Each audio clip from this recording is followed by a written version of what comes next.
সকালবেলা আসলাম। যারা যারা আমাকে সাপোর্ট করেন, যারা যারা আমাকে ভালোবাসা দেন, তাদেরকে অনেক অনেক ধন্যবাদ। তাদের জন্য দোয়া ও ভালোবাসা থাকবে ইনশাল্লাহ। কারণ আপনারা আমাকে যেভাবে সাপোর্ট করেন, যেভাবে ভালোবাসা দেন, আপনাদেরকে অনেক অনেক ধন্যবাদ। আপনাদের জন্য আমি সবসময় দোয়া করি, আল্লাহ আপনাদেরকে ভালো রাখুক, আল্লাহ আপনাদেরকে সুস্থ রাখুক। সবসময় আমি এই দোয়াটুকু করি।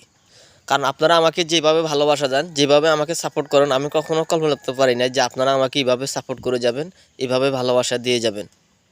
আমি আপনাদের জন্য মন থেকে সবসময় দোয়া করি। আর ইনশাল্লাহ আমি সবসময় চেষ্টা করব যে আপনাদের জন্য ভালো ভালো ভিডিও দেওয়ার জন্য, ভালো ভালো ভিডিও বানানোর জন্য সবসময় আমি চেষ্টা করব।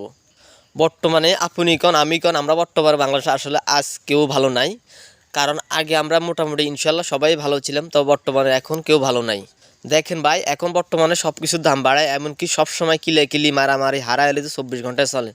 আর ঢাকা শহর তো অবস্থা বর্তমানে, ঢাকা শহরের অবস্থা বর্তমানে ভালো না। এটা আপনারা সবাই জানেন, আমিও জানি। আমরা সব কিছু দেখি, সব কিছু বুঝি, কিন্তু আমাদের কিছু করার নাই। যদি আল্লাহ আমাদের দেশটাকে শান্তি করে দেয়, তাহলে অবশ্যই শান্তি হবে। আর যদি আল্লাহ আমাদের দেশটাকে শান্তি না করে, তাহলে আর কখনো মনে হয় আমাদের দেশ আর শান্তি হবে না। আর জনগণ কিভাবে খাবে, জনগণ কিভাবে বাঁচবে, আপনারা এগুলোর দিকে চিন্তা না করে আপনারা কিলি মারামারি হারাহারি, ওই দল লাগে ওই দল, ওই দল ওই দল, এগুলো ভাজাইয়ে দেন। এগুলো নিয়ে মারামারি 24 ঘন্টা চলে। আর দেন গরিব মানুষরা দেন মরি যায়, খাইতে পারে না, জিনিসপত্রের দাম বাড়ে। এগুলো নিয়ে কেউ তাকায়ও না, এগুলো দিয়ে কেউ রেঁধেও না। কম বাপলি মরে যায়, আমার সমস্যা কী?